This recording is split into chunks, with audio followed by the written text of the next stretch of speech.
Hello viewers, good morning.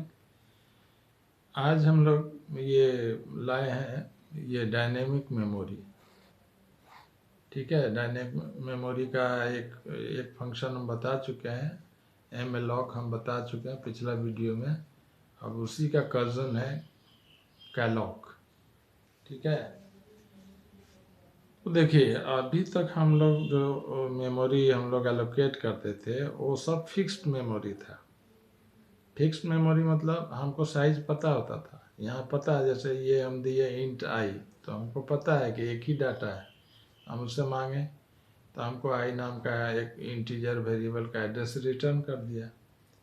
ये जब कहे कि कैरेक्टर ग्रेड, यहाँ पता है कि एक ही डाटा है, तो ग्रेड नाम से एक मेमोरी बनाया, एक सिंगल आइटम जमा करने का जगह दिया, कैरेक्टर साइज कैरेक्टर टाइप का यानी 1 बाइट। ये फ्लोट मार्क्स में है, यहाँ भी एक सिंगल दिया और फ्लोट टाइप दिया। यहाँ एरे 1000, यहाँ भी 1000, ये साइज पता है। 1000 लोकेशन बना दिया है और ये जो पहला लोकेशन है उसका एड्रेस रिटर्न किया। यानी इस तरह से जो हम लोग मेमोरी एलोकेट कर रहे हैं ये फिक्स्ड एलोकेशन है। ठीक है, इसमें हमको डेटा का टाइप भी पता है और उसका साइज भी पता है। यहाँ देखिए, यहाँ कह रहे हैं कि डाटा जो रहेगा वो इंटीजर वाला रहेगा। यहाँ पे बोल दिए हैं कि कैरेक्टर वाला रहेगा, तो यानी 1 बाइट देगा। यहाँ फ्लोट वाला बोल दिए हैं 8 बाइट देगा। यहाँ इंटीजर कह दिया है यानी हर एक लोकेशन 4 बाइट का बनाएगा। यानी हमको डेटा का टाइप भी पता है, उसका साइज भी पता है। तो हाँ, फिक्स्ड है सबका। यहाँ एक एक लोकेशन दे रहा है, यहाँ 100,000 लोकेशन दे रहा है। यहाँ अगर कहते हैं इंट पॉइंटर वाला अगर वेरिएबल देते हैं तो ये भी क्लियर है कि इंटीजर पॉइंटर का एड्रेस, इंटीजर वेरिएबल का एड्रेस रखेगा। यहाँ भी कैरेक्टर वेरिएबल का एड्रेस रिटर्न करेगा। तो यहाँ पे सब कुछ पता है। हाँ, इसका एक डिसएडवांटेज ये है, 1000 का लोकेशन ले लिए, भले हम 25 स्टूडेंट्स का यहाँ पर स्टोर कर रहे हैं, 1 से लेकर 25 तक, तो बाकी इधर से इधर वेस्टेज हो जाता है। तो इसमें मेमोरी का वेस्टेज बहुत होता है। ठीक है, अब देखिए कभी कभी केस क्या आता है कि हमको डेटा का टाइप भी पता नहीं है कौन डाटा आएगा, इंटीजर आएगा कि फ्लोट आएगा कि कैरेक्टर आएगा कि स्ट्रिंग आएगा, हमको पता ही नहीं है। मेमोरी भी हमको फिक्स अभी पता नहीं है कि कितना चाहिए। तो उस केस में तो हम इस तरह से नहीं मांग सकते हैं कंप्यूटर से कोडिंग के द्वारा कि भाई हमको एक कैरेक्टर दो। हमको पता ही नहीं कि कैरेक्टर डाटा आएगा कि फ्लोट आएगा कि इंटीजर आएगा। तो जब डाटा का टाइप पता नहीं है, साइज भी हमको ढंग से पता नहीं है, तब हम उससे कैसे मांगें? तब उससे कहेंगे कि हमको एक मेमोरी का टुकड़ा दे दो, हमको जैसा डाटा आएगा हम बाद में कास्ट कर लेंगे। तो भाई मांगने के लिए फैसिलिटी है सी लैंग्वेज में।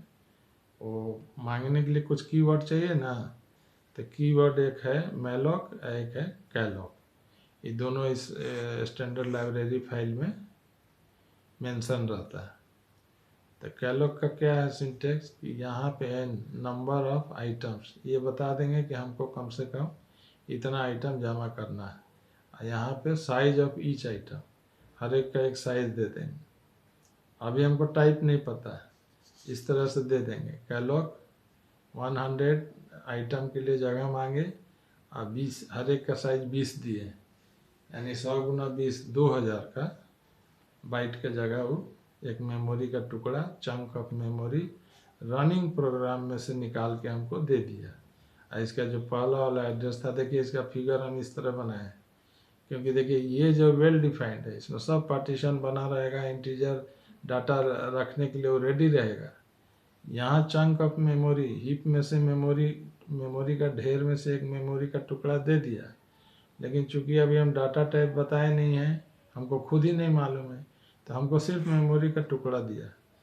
ये पहला वाला एड्रेस भी दे दिया स्टार्टिंग पॉइंट का, लेकिन जो एड्रेस देगा वो इस टाइप का नहीं रहेगा कि हम इंटीजर उसमें डाल देंगे तो जमा कर लेगा, या कैरेक्टर डाल देंगे तो जमा, अभी वो कुछ नहीं जमा करेगा।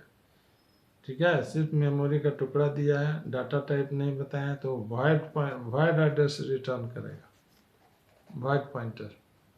वाइड पॉइंटर का मतलब कोई डाटा अभी रखने के लिए रेडी नहीं है, बस ये ढांचा दे दिया आपको। ठीक, कहा कि लीजिए मेमोरी का टुकड़ा दे दिए, इतना बोले थे हम, इतना बड़ा दे दिए, हर एक का साइज भी 20 कर दिया, लेकिन अभी आप इसमें कोई डाटा नहीं रखाएगा। ये ढांचा दिया, सांचा। अब इसको हम लोग ढालेंगे अपने ज़रूरत के अनुसार।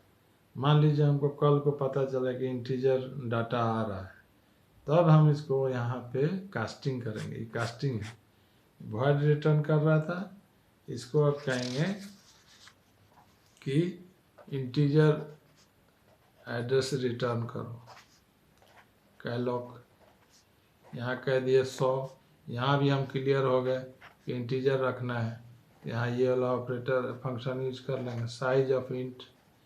अब जो भी साइज होगा इंट का, एक इंट का, वो साइज दे देगा। 4 बाइट दे दे चाहे 8 बाइट दे दे, मशीन टू मशीन अलग होता है। ये हो गया कास्टिंग। ये हमको ढांचा दिया, मेमोरी का टुकड़ा दिया, वॉइड रिटर्न किया क्योंकि डाटा अभी स्टोर नहीं होगा। ये ढांचा को हम लोग ढालेंगे अपने अनुसार। अगर हमको इसमें इंटीजर जमा करना है तो इसको इंटीजर वाला यहाँ कास्टिंग कर देंगे।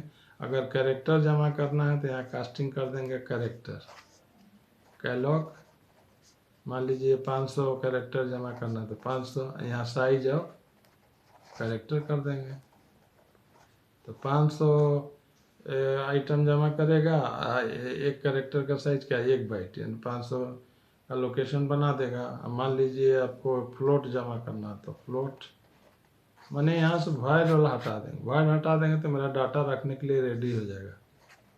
कैलॉग मान लीजिए 1000 दिए, साइज ऑफ फ्लोट ये दे दिए,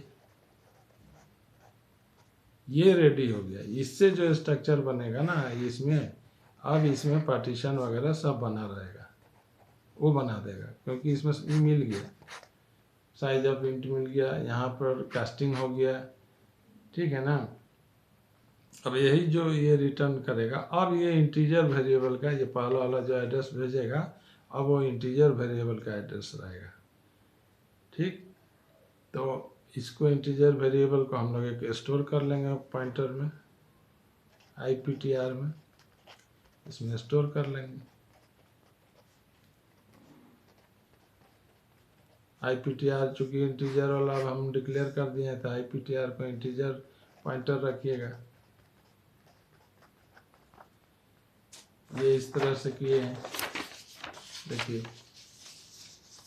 अगर मेन प्रोग्राम है, एक IPTR किए, पॉइंटर लिए, इंटीजर टाइप, IPTR में यहाँ से जो मेमोरी हमको रिटर्न होकर मिला, क्योंकि इंटीजर वाला भेज रहा है, क्योंकि पहले वॉइड था, वो तो ढांचा था, उसको हम वॉइड हटा के इंटीजर किया। कैरेक्टर रखना है तो कैरेक्टर कीजिए। ठीक है, तो उसको इसमें स्टोर कर लिए। इससे हम लोग उसमें वैल्यू डाल रहे हैं, IPTR प्लस I, उसका जो बना है लोकेशन, उसका पहला आइटम में हम I डाल रहे हैं 0, दूसरा आइटम में 1, तीसरा आइटम में 2। वो कोडिंग का विषय है, आप लोग देख लीजिएगा। मेन कॉन्सेप्ट उसको समझना है। चूँकि वैल्यू डाल रहे हैं इसलिए स्टार लगाएं। प्रिंट लॉन्ग अनसाइंड %d, ये लॉन्ग अनसाइंड, इसका हम एड्रेस मांगे, ऐसे उसका वैल्यू मांगे। जब इस तरह से बना देते हैं तो हर एक लोकेशन का वैल्यू 0 डाल देता है, इनिशियलाइज पहले से कर देता है। अब उसमें हम लोग नया वैल्यू डाल रहे हैं इस तरह से। तो कैलॉग भी जो है वही मैलॉग का कजिन है। इसमें डायनेमिक ये होता है, अलॉट होता है मेमोरी। इसमें फ़ायदा ये है कि जितना मेमोरी यूज करना है उतना ही हम लोग यूज करेंगे। और कास्टिंग हम किसी तरह किसी भी डाटा टाइप में कर सकते हैं, कैरेक्टर में, फ्लोट में, डबल में, किसी तरह का कास्टिंग कर लेते हैं। तो कैलॉग और मैलॉग जो है हमको चंक ऑफ मेमोरी देता है, वॉइड टाइप देता है, शुरू में वो ढांचा रहता है। हाँ, उसको कास्टिंग करके हम लोग उसको यूजफुल बना लेते हैं।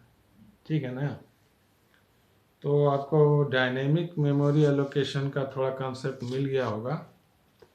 और अगर ये आपको यूजफुल लगा है तो चैनल को सब्सक्राइब कर दीजिएगा, वीडियो लाइक शेयर कर दीजिएगा, कुछ कमेंट भी कीजिए। कुछ अगर किसी टॉपिक पे जानना है तो कमेंट के माध्यम से पूछ लीजिए। Okay, thank you.